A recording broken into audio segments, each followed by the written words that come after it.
Hello बच्चों, स्वागत है आप सबका एक बार फिर से क्रैक स्टडी पर। आज हम पढ़ेंगे प्रश्नावली 3.4 के क्वेश्चन, जिसमें आज हम पढ़ेंगे एक नई विधि जिससे हम दो चर वाले रैखिक समीकरण सॉल्व कर सकते हैं।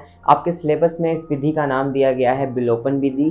तो अगर आपने ये लेक्चर शुरू करने से पहले अगर आपने इसके पिछले लेक्चर नहीं देखे हैं तो 3.3 और 3.2 प्रश्नावली के जितने भी ये 3 बचे हुए लेक्चर्स हैं वो जरूर चेकआउट कीजिएगा। और अगर आपने चैनल को सब्सक्राइब नहीं किया है, नए हैं चैनल पे, तो सब्सक्राइब करना बिल्कुल मत भूलिएगा, ताकि आप ये वीडियो और आने वाले सारे इन्फॉर्मेटिव वीडियोस की आपको नोटिफिकेशन और जानकारी मिल सके। तो आइए आज शुरू करते हैं विलोपन विधि को बिना किसी देरी के। देखते हैं 3.4। देखिए भाई, पहले क्वेश्चन का पहला पार्ट यहाँ पे मैंने लिखा हुआ है, क्या है, x प्लस वाई बराबर 5 और 2x माइनस 3y बराबर 4। अच्छा देखिए, फिर से आपको क्या करेगा, दो चर की दो रैखिक समीकरण देगा। तो मैंने यहाँ पे इसको समीकरण नंबर 2 डाल लिया, इसको समीकरण नंबर 1 डाल लिया। अब जैसे आपने लास्ट लेक्चर में मैंने आपको प्रतिस्थापन विधि पढ़ाई थी, तो मैंने आपको बताया था कि प्रतिस्थापन का मतलब होता है किसी भी एक चर की वैल्यू दूसरे चर के पदों में निकालना, और जिस भी समीकरण से आपने निकाली है उसकी विपरीत या कि उसकी उल्टी समीकरण में उस वैल्यू को पुट कर देना, यानी एक जगह से उठा करके मान को दूसरी जगह पर स्थापित कर देना, वो होता है प्रतिस्थापन। अब बात करें विलोपन की, तो विलोपन को अगर आप तोड़ के देखें तो विलोपन का मतलब होता है बच्चों विलुप्त कर देना। विलुप्त का मतलब होता है गायब कर देना। यानी इस विधि में हम क्या करेंगे, दो समीकरणें जो हमें दी हुई हैं, इन दोनों समीकरणों में जो ये दो अचर आ रहे हैं, जैसे कि x और y आ रहा है यहाँ पे, तो हम क्या करेंगे, इनमें से किसी एक चर का जो मान है वो दोनों समीकरणों के लिए समान बनाएंगे। अच्छा, उस समान बनाने के बाद हम उनको कैंसिल करने के बाद, यानी उस चर को जिसके मान हमने समान बनाए हैं उसको विलुप्त कर देंगे, और जो दूसरा चर बचेगा उसकी वैल्यू हमें मिल जाएगी। आइए इसको क्वेश्चन के तरीके से समझ के देखते हैं कैसे होता है। देखो, समीकरण नंबर 1 में x की वैल्यू 1 है, y का जो गुणांक है वो भी 1 है। समीकरण नंबर 2 में x का गुणांक 2 है, y का गुणांक 3 है।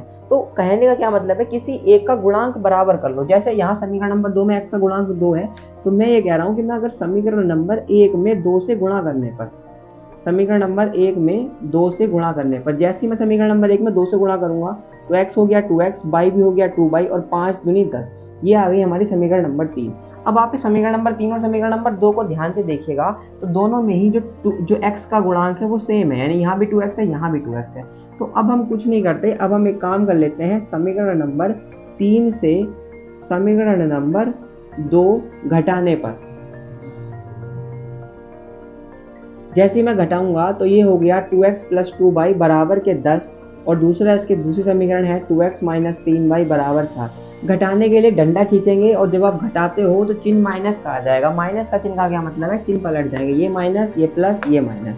ठीक है, इसको सिर्फ आप इसी तरीके से समझिए, जैसे कि आप जब बहुपद वाला चैप्टर हमने पढ़ाया था आपको, तब मैंने कहा था कि जब आप भाग करते हैं तो भाग करने का डंडा जब खींचेगा क्या होगा, माइनस में आपके चिन्ह परिवर्तित हो जाएंगे, यानी कि जो माइनस है वो प्लस हो जाएगा और जो प्लस है वो माइनस हो जाएगा, चिन्ह पलट जाएंगे। सेम एज इट इज, जब भी आप इस तरीके से डंडा खींचोगे तो चिन्ह पलटेंगे। ये माइनस हो गया, प्लस था, तो ये माइनस था, प्लस हो गया, प्लस था, माइनस हो गया। अब ध्यान से देखो तो 2x से 2x पूरा कैंसिल हो गया, क्या बचा, ऊपर 2y, नीचे से प्लस का 3y, तो 3 और 2 मिलके हो गए 5y बराबर 10 में से जब 4 गया तो कितना बचेगा, 6। तो y का मान यहाँ से आ गया 6/5। अब यहाँ से आपको एक चर का मान मिल चुका है y का। अब यहाँ से आगे करने के आपके पास दो तरीके हैं, या तो आप फिर से विलोपन विधि लगा दीजिए, यानी इस बार आप y का गुणांक दोनों में समान कर दीजिए, समीकरण घटा दीजिए या जोड़ दीजिए। ठीक है, अदरवाइज आप क्या कर सकते हैं, इस y का मान डायरेक्टली किसी भी दोनों में से किसी एक समीकरण में रख सकते हैं। तो मैं काम कर रहा हूं, मैं आपको सीधे y का मान रख के दिखा रहा हूं। तो मैंने y का मान समीकरण नंबर 1 में रख दिया। अब जैसे ही मैं y का मान समीकरण नंबर 1 में रखूंगा तो ये था x प्लस y की जगह आएगा 6/5 बराबर में 5। तो इसको मैं आगे को सॉल्व करूंगा तो x बराबर आएगा 5 माइनस 6/5। ठीक है, 5 माइनस 6/5, 6/5 एक भिन्न है, 5 एक संख्या है, एलसीएम आ जाएगा इसका 25 माइनस 6/5। 25 में से जब 6 आंसर आए, 6 माइनस होगा तो ये आएगा बेटा 19/5। तो इस तरीके से आपके x और y के मान निकल जाएंगे। तो ये है विलोपन विधि। ठीक है, आइए अब देखते हैं पहले क्वेश्चन का तीसरा पार्ट। देखो, इसमें क्या कर रहा है, इसमें इक्वेशन को आप ध्यान से इस तरीके से लिख लो। इसको मैं लिख सकता हूँ 3x माइनस 5y बराबर 4 समीकरण नंबर 1, और इसे मैं लिख सकता हूँ 9x माइनस 2y बराबर 7 समीकरण नंबर 2। इस 2y को इधर से हटा लिया। अच्छा देखो, इसमें गुणांक देखना जरा आप ध्यान से, यहाँ पे x का गुणांक 3 है, वहाँ x का गुणांक 9 है। तो एक काम कर लेते हैं, हम क्या करते हैं, समीकरण नंबर 1 में 3 से गुणा करके हम समीकरण नंबर उसमें से 2 घटा रहे हैं। समीकरण नंबर 1 गुणा 3 और माइनस समीकरण नंबर 2। अच्छा, ये माइनस का और प्लस का कैसे पता चलेगा? देखो, यदि दोनों के चिन्ह समान है, जैसे यहाँ पे 9x प्लस का है, यहाँ 3x प्लस का है, अगर चिन्ह समान है तो घटा देना, और अगर चिन्ह उल्टे हैं यानी कि एक प्लस है एक माइनस है तो जोड़ देना। क्यों? क्योंकि जब जोड़ोगे तो प्लस का चिन्ह आप दे रहे हो और जब घटा रहे हो तो माइनस का चिन्ह आप दे रहे हो। देखो उसको ऐसे समझो, समीकरण नंबर 1 में 3 की गुणा करो पहले, तो 3 तिया 9 माइनस 5 तिया 15 बाई बराबर 4 तिया 12। ठीक है, समीकरण नंबर 2 इसके नीचे एज इट इज लिखो 9x माइनस के 2 बाई बराबर 7। अब मैंने कहा है आप माइनस कर रहे हैं, माइनस करने का मतलब है आप इनमें से जो समीकरण नंबर 2 के जितने भी एलिमेंट हैं इन सबको आप माइनस अपनी तरफ से दे रहे हो। तो ये 9x इस समय प्लस का है, जब इसमें तुम माइनस दोगे तो ये माइनस का 9x हो जाएगा। अब ये जो 2x है, ये जो 2y है, ये माइनस का इस समय, जब इसे तुम ऑलरेडी माइनस एक और दोगे, ये देखो ये ऐसा होगा ना, 9x माइनस 2y बराबर 7 होगा। जब तुम इस पूरी समीकरण को माइनस दोगे तो ये माइनस 9x हो जाएगा, इस माइनस की जब अंदर होगी तो प्लस के 2y हो जाएगा, ये माइनस जब साथ में जाएगा तो माइनस के साथ हो जाएगा, ये समीकरण बनेगी ना। तो मैं इसको यहाँ पे दिखा रहा हूँ कि ये प्लस हो गया होगा और ये माइनस हो गया होगा। ठीक, अब अगर मैं बात करूँ आपसे कि आप प्लस रहे हो, अगर आपके चिन्ह विपरीत हैं आप जोड़ दो, तो इसका क्या मतलब है? इसका मतलब ये, जैसे कि यहाँ पे लिखा 9x माइनस 2y बराबर 7, जब तुम इसे जोड़ते तो जोड़ने का क्या मतलब है? तुम इसे प्लस साइन दे रहे हो। अब जब तुम इसे प्लस चिन्ह दे रहे हो तो प्लस प्लस प्लस होते हैं, प्लस माइनस माइनस होते हैं और प्लस प्लस प्लस होते हैं। इसीलिए कभी भी याद रखना, जब दो समीकरणें जुड़ती हैं तो चिन्ह परिवर्तित नहीं होंगे, और जब समीकरणें घटेंगी तो चिन्ह परिवर्तित हो जाएंगे। जब चिन्ह परिवर्तित हो गए तो 9x से 9x कैंसिल हो गया, माइनस के 15y में से 2y जब प्लस के जुड़ गए तो कितना बचेगा? माइनस के 13y बराबर यहाँ 12 में से 7 गया, 7 में से 12 में से 7 गया तो बचेगा 5, यानी कि y का मान यहाँ से आपको मिल चुका है माइनस के 5/13। ठीक है, 5/13 मिल गया। इसके बाद क्या करना है? इसके बाद y का मान या दोनों में से किसी भी समीकरण में रख दो। तो मैंने मान लिया y का मान समीकरण नंबर किस में रखना चाह रहे हो बताओ? समीकरण नंबर 2 में रख दो। चलो समीकरण नंबर 2 में रखने का, समीकरण नंबर 2 क्या हो जाएगी? 9x माइनस 2 गुणा y की जगह आएगा माइनस के 5/13 और बराबर आ गया 7, माइनस माइनस प्लस हो गया, 5 दूनी 10/13 बराबर आ गया 7, इधर से आ गया 9x। आगे को सॉल्व करोगे तो 9x बराबर आ गया 7 माइनस 10/13। आगे सॉल्व करें तो 9x बराबर, यहाँ पे फिर से वही एक भिन्न हो गई, एक संख्या हो गई, गुणा कर लो, एलसीएम ले लो, 7 दूनी 14, 7 21 का एक हासिल लगा 2, 7 करना 7 और 2 9, यानी कि 91 माइनस 10/13। तो 9x बराबर आ गया 81/13। अच्छा, इसके बाद x बराबर क्या आ जाएगा? x बराबर आ जाएगा 81/13 और इसके बटे में 9, तो 9 के बटे में 1 मानोगे वो 81 की गुणा में जाएगा, तो 81/13 गुणा 9 आ जाएगा, 9 9 81 होते हैं, और x बराबर आपको फाइनली आंसर मिल जाएगा 9/13। तो इस तरीके से आपके x और y के मान आ गए। ये है पूरे का पूरा जो मेथड है। इसमें क्या कर रहे हो आप? इसमें किसी एक चर का मान इक्वल करने के साथ उसका चर का पद ही हम विलुप्त कर रहे हैं, इसीलिए इस विधि का नाम विलोपन विधि है। ठीक है, चाहिए तो इसका स्क्रीनशॉट आप ले सकते हैं। आइए अब देखते हैं सेकंड क्वेश्चन के जो 5 पार्ट है उनका पहला पार्ट देखते हैं। देखिए, जैसे कि 3.3 में मैंने आपको बताया था कि ये जो पार्ट वाले आपको क्वेश्चन दिए हुए हैं ना, 1 2 3 करके इनके पार्ट्स दिए हुए हैं, ये क्वेश्चन बहुत ज़्यादा इंपॉर्टेंट है, आपके पेपर में कई बार पूछे गए हैं, पूछे जाने की चांसेस बहुत ज़्यादा हैं। 3 या 4 नंबर में ये बहुत बार क्वेश्चन पूछे गए हैं, तो इसीलिए क्वेश्चन नंबर 2 को आप मोस्ट समझ के चलिएगा कि बहुत ज़्यादा इंपॉर्टेंट क्वेश्चन है, आपके पेपर में आ सकता है। तो आइए शुरू करते हैं। करना क्या है? देखो क्या है ना कि जो शुरू वाले क्वेश्चंस होते हैं आपके एक्सरसाइज के, इसमें आपको एक रैखिक समीकरण ऑलरेडी दी हुई है, आपको सिर्फ और सिर्फ विधि लगानी है, चाहे वो विलोपन हो या प्रतिस्थापन हो।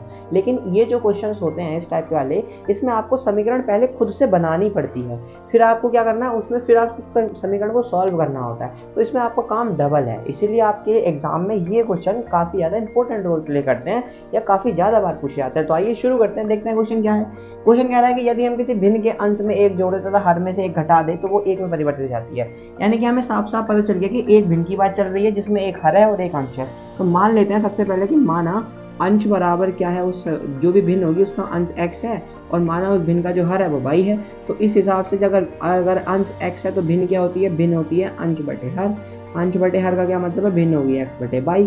अच्छा, अब अकॉर्डिंग टू क्वेश्चन देखो, अकॉर्डिंग टू क्वेश्चन क्या क्या चेंजेस हो रहे हैं। तो पहली स्थिति में यानी कि फर्स्ट कंडीशन की बात अगर हम आपसे करें तो फर्स्ट कंडीशन में कह रहा है कि भिन्न के अंश में एक जोड़ दें। अंश क्या है? x, तो x में एक जोड़ो, हर में एक घटा दें, तो हर में से एक घटाओ यानी कि y में से एक घटाओ, तो वह भिन्न एक में बदल जाती है, यानी कि तब इसकी पूरे की वैल्यू एक हो जाएगी।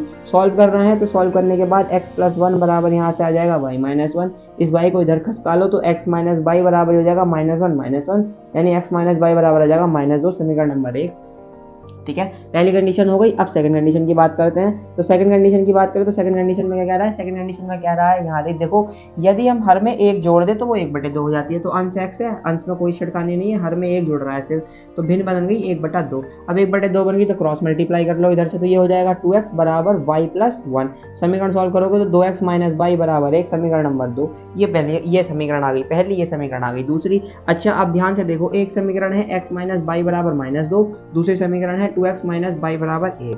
अच्छा एक बात बताओ, इसमें x का गुणांक पहली समीकरण के लिए 1 है, दूसरी के लिए 2 है, लेकिन y के गुणांक पर ध्यान दो, ये पहली है और ये दूसरी है। अगर y के गुणांक पर ध्यान दूं मैं तो y में पहले भी में माइनस y है, दूसरे समीकरण में माइनस y है। दोनों के जब चिन्ह समान हो, तो मैंने क्या कहा था, जब चिन्ह समान होंगे तो आप क्या करोगे, समीकरणों को घटाओगे। तो मैंने डायरेक्टली दोनों समीकरणों को घटा रहा हूँ। जब घटा रहे हैं इसका मतलब है हम इसे माइनस दे रहे हैं, तो जो प्लस है वो माइनस होगा, जो माइनस है वो प्लस होगा, जो प्लस है वो माइनस होगा। तो ये प्लस से माइनस कैंसिल हो गया, क्या आया ऊपर से, एक x में से 2x गया, यानी x माइनस के 2x आ गया, और इधर से क्या आ गया, -2 -1 आ गया। यहाँ से आया -x, यहाँ से आया -3, माइनस से माइनस गया, यानी x बराबर कितना आ गया, x बराबर 3 आ गया। फिर क्या करना होता है, फिर x का मान किसी भी समीकरण में डाल दो। मैं डाल रहा हूँ समीकरण नंबर 1 में, तो x का मान जैसे समीकरण नंबर 1 में रखोगे तो समीकरण नंबर 1 थी x माइनस y बराबर -2, तो ये हो जाएगी 3 माइनस y बराबर -2, तो माइनस y बराबर -2 -3, यानी कि माइनस के y बराबर आ गया -5, यानी कि y बराबर कितना आ गया 5। तो फाइनली जब x भी मिल गया y भी मिल गया तो भिन्न कितनी आ गई, अतः भिन्न कितनी थी आपकी, x/y, यानी कि भिन्न आ गई 3/5। तो ये आपका आंसर आ जाएगा। तो आइए देखते हैं इसका सेकंड पार्ट क्या कह रहा है। सेकंड पार्ट कह रहा है, देखिए आयु से रिलेटेड क्वेश्चन है। आयु से रिलेटेड क्वेश्चन का अगर आपको बेसिक समझना है तो पिछले लेक्चर जाके चेकआउट कर लीजिए, जिसमें 3.3 में मैंने और 3.2 के क्वेश्चन कराए हैं, 3.1 के भी आयु बेस्ड। तो प्लीज़ वो लेक्चर आप जाके देख लीजिएगा, चैनल पर अवेलेबल है, डिस्क्रिप्शन बॉक्स में भी लिंक उनका अवेलेबल है, तो वहाँ से जाकर के चेकआउट कीजिएगा, आपको स्क्रीन पर भी दिखाई दे रहा होगा। ठीक है, तो क्वेश्चन पढ़ते हैं, क्या कह रहा है, 5 वर्ष पूर्व। तो देखो यहाँ पे 2 बंदे हैं, एक नूरी है और एक सोनू है। तो सबसे पहले क्या कर लेते हैं, सबसे पहले मान लेते हैं। तो माना नूरी की वर्तमान आयु जो निकालना है सिर्फ वही मान लो। तो हमारा नूरी की आयु हो गई x वर्ष, और मान लेते हैं जो सोनू है इसकी आयु हो गई 22 वर्ष। ठीक है, सोनू की आयु हो गई 22 ईयर। ठीक है, डन। जो निकालना था उसको मान लिया। अब अकॉर्डिंग टू क्वेश्चन आओ। अकॉर्डिंग टू क्वेश्चन पहले 5 वर्ष पूर्व की बात कर रहा है, तो 5 वर्ष पूर्व मुझे आप ये बताओ नूरी की आयु कितनी रही होगी। तो नूरी की आयु आज की आयु से 5 वर्ष कम रही होगी। Same as it is Sonu की आयु कितनी रही होगी, सोनू की आयु भी आज की आयु से 5 वर्ष कम रही होगी, तो उसकी भी y माइनस 5 साल। अब अकॉर्डिंग टू क्वेश्चन क्या कह रहा है, अकॉर्डिंग टू क्वेश्चन कह रहा है नूरी की जो आयु 5 साल पहले थी, यानी कि x माइनस 5 वर्ष, वो सोनू की जो भी आयु थी यानी कि y माइनस 5 वर्ष, इसका 3 गुना थी। तो गुणा में आ गया 3 बराबर आ गया ये। सॉल्व करोगे तो यार x माइनस 5 बराबर 3/- -15, 3 को इधर खसकाओ तो ये आ गया x माइनस 3 बराबर -15 प्लस का 5, यानी कि x माइनस 3 बराबर आ गया -10। समीकरण नंबर 1 पहली कंडीशन की समीकरण बन चुकी है। अच्छा दूसरी स्थिति में आओ। दूसरी स्थिति में 10 वर्ष पश्चात की बात चल रही है। ठीक है, तो 10 वर्ष के बाद नूरी की आयु कितनी रही होगी। आप मुझे एक बात बताओ, यदि आप आज 10 साल के हैं तो आज से 10 साल के बाद आप कितने साल के हो जाएंगे। तो आपका आंसर आएगा भाई हम 20 साल के हो जाएंगे। क्या करा आपने आज की डेट में जितनी आपकी एज थी उसमें 10 जोड़ दिया, 10 साल बाद की बात चल रही है। ठीक है, तो इसी तरीके से अगर नूरी आज 10 साल की है तो 10 साल के बाद x प्लस 10 की हो जाएगी। सोनू अगर आज 22 का है तो वो 10 साल के बाद y प्लस 10 का हो जाएगा। ठीक है, अब उसने कहा है 10 वर्ष के बाद जो नूरी की आयु है यानी कि x प्लस 10 जो है वो सोनू की आयु यानी कि y प्लस 10 जो है इसकी 2 गुनी हो जाएगी। तो गुणा में 2 बराबर 0, तो x प्लस 10 बराबर आ जाएगा 2y प्लस 20। 2y को इधर खिसकाओ तो x माइनस 2y बराबर 10 को उधर सरकाओ तो 20 माइनस 10, तो x माइनस 2y बराबर आ गया 10। समीकरण नंबर आ गई 2। एक समीकरण आई x माइनस 3y बराबर -10, दूसरी आई x माइनस 2y बराबर 10। अब ध्यान से देखना, मैं पहली समीकरण इसी के नीचे लिख रहा हूँ, x माइनस 3y बराबर -10, समीकरण नंबर 1।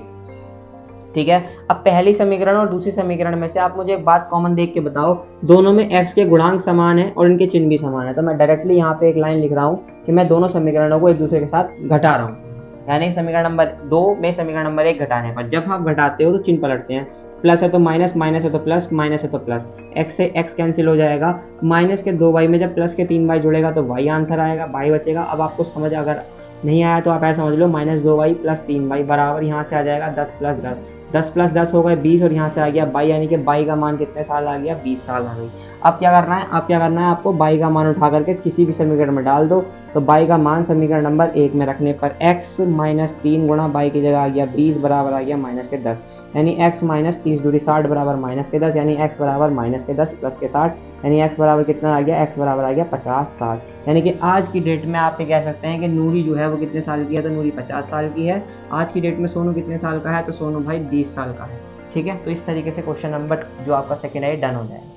आइए देखते हैं नेक्स्ट क्वेश्चन। देखिए ये जो क्वेश्चन नंबर 3 है ये बहुत ज़्यादा इंपॉर्टेंट क्वेश्चन है, बहुत बार पेपर में पूछा जाता है और ये थोड़ा सा ना कंफ्यूजिंग वाला क्वेश्चन है। तो आइए देखते हैं क्या है क्वेश्चन। क्वेश्चन क्या रहा है, इस बार एक क्वेश्चन में बस एक ही लाइन आपको ध्यान से पढ़नी है, वो ये पहली लाइन है, 2 अंकों की एक संख्या के अंकों का योग 9 है। तो मुझे आप एक बात बताओ, 2 अंकों की संख्याएं क्या होती हैं? तो आप कहेंगे 10 2 अंकों की है। 10 से लेकर के आप सिंपल एक आप मुझे जवाब देंगे कि 10 से लेकर के 99 तक जितने भी संख्याएं आ रही हैं सब 2 अंकों की हैं। अब आप थोड़ा सा ना बचपन में जाइए अपने, जब आप बचपन में जाते थे तो आपको ऐसे पढ़ाया जाता था, जैसे आपको मान लीजिए कि बड़ा सा नंबर दे दिया है, ऐसे करके मान लीजिए यहाँ पे ये लिख दिया जाए 2 4 5 6 7 करके, या 1 2 3 4 5 6 7 8 9, इस नंबर को कहा जाए कि इस नंबर को पढ़ो भाई। तो आप कैसे पढ़ते थे? आप अब भी ऐसे ही पढ़ेंगे, इकाई दहाई सैकड़ा हजार, इस तरीके से पढ़ते हैं ना भाई। तो आप मुझे एक बात बताओ, इस 2 अंकों की संख्या को मैं ये नहीं कह सकता कि पहला अंक इकाई का और दूसरा अंक दहाई का। ठीक है, अब मुझे आप एक बात बताइए, आपने ये सुना होगा जब आप बचपन में पढ़ते हैं, बचपन में सुनाया जाता है बच्चों को कि इकाई जो होती है वो 1 अंक की होती है और दहाई जो होती है वो 10 की होती है। कहते नहीं है 10 की दहाई और 100 का सैकड़ा। बस यही वाली बात आपको याद रखनी है। तो एक काम कर लेते हैं, इसमें मान लेते हैं, तो माना 2 अंक होंगे, एक तो होगा इकाई का और एक होगा दहाई का।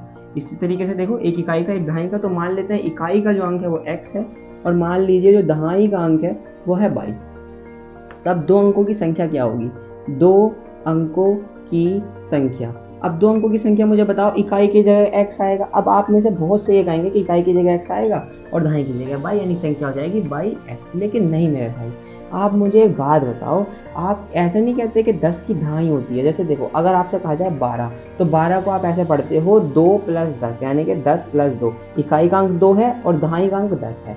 ठीक है, ऐसे 99 को आप अगर पढ़ोगे तो 90 + 9 पढ़ोगे, यानी इकाई का अंक 9 है और दहाई का अंक पूरा का पूरा यहाँ पे 90 है। ठीक है, यानी कि 10 की यहाँ पे 9 की दहाई है। तो आप इस संख्या को ऐसे पढ़ोगे तो इकाई का अंक x है और दहाई का अंक कितना है, तो 10 का बाई, यानी कि दहाई का अंक कितना है 10 × बाई। जैसे कि यहाँ 90 को मैं आप ऐसे करके लिखिए कि दहाई का अंक यहाँ पे 9 है और प्लस 10 × 9। ठीक है, दहाई कितनी है, 9 दहाई है। तो इसी तरीके से संख्या हो जाएगी 10y + x। अब अकॉर्डिंग टू क्वेश्चन आ जाओ। अकॉर्डिंग टू क्वेश्चन क्या रहा है, अंकों का योग, अंकों का योग, यानी कि अंक एक x है दूसरा y है, इनका योग 9 है। समीकरण नंबर 1। सेकंड कंडीशन में आ जाओ।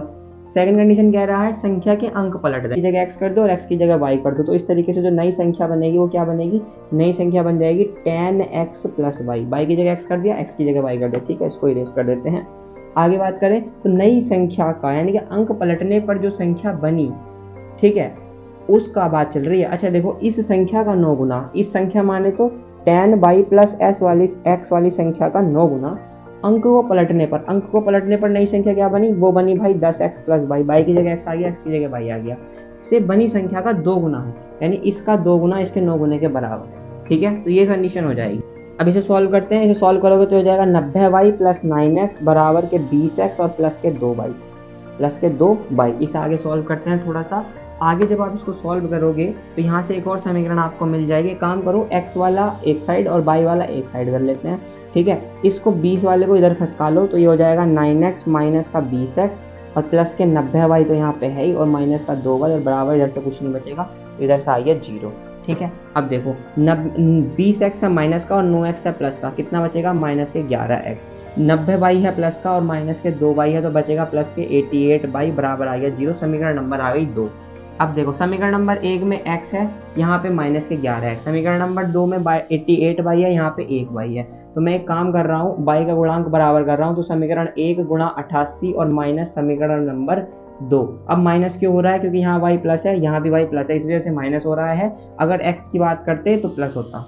तो समीकरण नंबर 1 में 88 की गुणा करो तो ये हो जाएगा 88x + 88y बराबर 88 × 9 या 9 × 88। ये डायरेक्ट गुणा ही कर लेते हैं ना।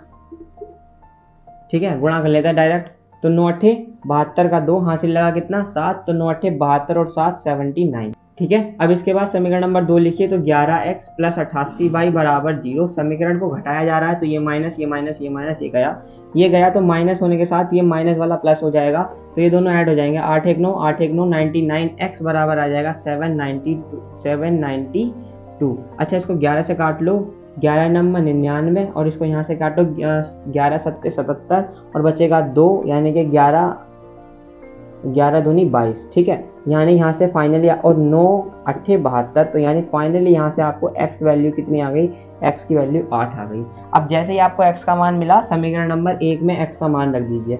समीकरण नंबर 1 में x का मान रखोगे तो 8 + y = 9, यानी कि y की वैल्यू आपको मिल गई 1। अब y की वैल्यू 1 मिलते ही संख्या कितनी आ गई, तो संख्या क्या थी, संख्या थी 10y + x, यानी कि 10 × 1 और +8, यानी संख्या आ जाएगी 18। तो ये आपका आंसर है। तो आइए अब देखते हैं इसका क्वेश्चन नंबर 4, फोर्थ पार्ट क्या कह रहा है। देखिए, कह रहा है कि मीना एक बैंक जाती है 2000 रुपये निकालने के लिए। उसने क्या कहा, बैंक के जो कैशियर थे उसने कहा कि आप मुझे 50 और 100 रुपये के नोट दीजिए, ऐसा उसने कहा। तो उसे टोटल उसने 25 नोट दिए। तो आपको ये बताना है कि 100 और 50 रुपये कितने कितने नोट उसने प्राप्त किए। ठीक है, तो जो आपको पता करना है उसको निकाल लेते हैं, उसको मान लेते हैं। तो माना 50 रुपये के जो उसे नोट मिले वो हो गए x, और मान लीजिए 100 रुपये के उसे नोट मिले वो हो गए y। अब आप अकॉर्डिंग टू क्वेश्चन मुझे आप एक बात बताइए, उसने कितने नोट दिए, टोटल 25 नोट। ठीक है, तो x + y की जो वैल्यू है वो क्या है, 25 है, यानी कि टोटल नोट कितने हैं, 25। नोट जो 50 के हैं और 100 के हैं वो दोनों को मिलाकर के 25 है। मतलब अगर आप ऐसे गिनेंगे ना नोट को कि 1 2 3 4 5, तो ऐसे 25 नोट आ रहे हैं। ठीक है, लेकिन अगर मैं आपसे कहूँ कि कितने रुपए के नोट हैं, तो ओवरऑल एक नोट जो 50 रुपए का वो कितने रुपए में चलेगा, 50 रुपए में चलेगा। 100 रुपए का नोट कितने में चलेगा, 100 ही रुपए में चलेगा ना। आप मुझे एक बात बताइए, 50 रुपए की वैल्यू 50 रुपए है और 100 रुपए की वैल्यू भी 100 रुपए, मतलब एक नोट 50 रुपए का देता है और दूसरा जो 100 रुपए का नोट है वो 100 रुपए की आपको वैल्यू प्रोवाइड करेगा।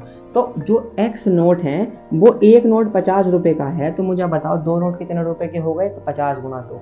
3 नोट कितने रुपए के हो गए, 50 × 3, यानी 150 रुपए के। यानी कर क्या रहे हो, जितने नोट होंगे उसमें 50 की मल्टीप्लाई हो रही है क्योंकि 50 के हैं। अब ऐसे ही जितने 100 के नोट होंगे उनमें 100 की मल्टीप्लाई हो रही है और ओवरऑल कितने रुपए दे रहे हैं आपको, 2000। समीकरण नंबर 2। अब पहली समीकरण में x का गुणांक 1 है और यहाँ 50 है, तो सिंपल सी बात है, समीकरण नंबर 1 में 50 की गुणा कर दो और समीकरण नंबर 2 से घटा दो। जैसे ही आप ऐसा करोगे तो ये क्या हो जाएगी, पहली जो समीकरण है, अच्छा जो पहली समीकरण है 50 की गुणा करनी है, तो ये हो जाएगा 50x + 50y बराबर, जब आप 50 की गुणा करेंगे 25 में तो 25 पंजा होता है 125, 0 का 0 लगा दो, और जब माइनस करना है तो ये हो जाएगा 50x + 100y बराबर के 2000, और जब माइनस करेंगे तो ये माइनस 50 से 50 कैंसिल हो जाएगा। 50y में से जब 100y माइनस होंगे तो यानी कि माइनस के 50y बचेगा। अब यहाँ से उल्टा हो गया, 2000 में से आपको 12 से 50 माइनस करना है, तो 0 में से 0 गया 0, 0 में से 5 गया 5, यानी कि 10 में से 5 गया हो गया 9, 9 में से 2 गया कितना बचेगा 7, तो 750 यहाँ से आपका आंसर आ जाएगा। माइनस से माइनस कैंसिल हो जाएगा, 0 से 0 कैंसिल हो जाएगा, 5 से इसे काट लो, 5 का 5, 6 7 2, 5 5 25, यानी कि y की वैल्यू कितनी आ गई, 15। तो y की वैल्यू कितनी आ गई, y की वैल्यू आ गई 15, यानी कि भाई साहब 100 रुपए के उसके पास 15 नोट है। ठीक है, अब y की वैल्यू आते ही आप x की निकाल लो, तो y का मान समीकरण नंबर 1 में रखने पर x + y यानी कि y 15 बराबर कितना है 25, तो x की वैल्यू आ जाएगी 25 - 15, यानी भाई x बराबर आ गया 10। तो लास्ट वाली लाइन में लिख देंगे, अतः 50 रुपए के नोट कितने हैं उसके पास, 50 रुपए के उसे 10 नोट मिले होंगे, और 100 रुपए के जो नोट की बात करें तो 100 रुपए के भाई साहब उसे 15 नोट प्राप्त हुए होंगे। ठीक है, चाहो तो आंसर चेक करने के लिए क्वालिटी देख लो, 15 में 100 की गुणा करना और प्लस 50 में 10 की गुणा करना, 50 नहीं हो जाएंगे 500 रुपये, और यहाँ से आ जाएगा 1500 रुपये, 1500 में 500 जोड़ोगे 2000 आ जाएगा, जो क्वेश्चन ने कह रहा है। तो यहीं पे आपका क्वेश्चन समाप्त हो जाता है, चाहिए तो इसका स्क्रीनशॉट ले सकते हैं आप।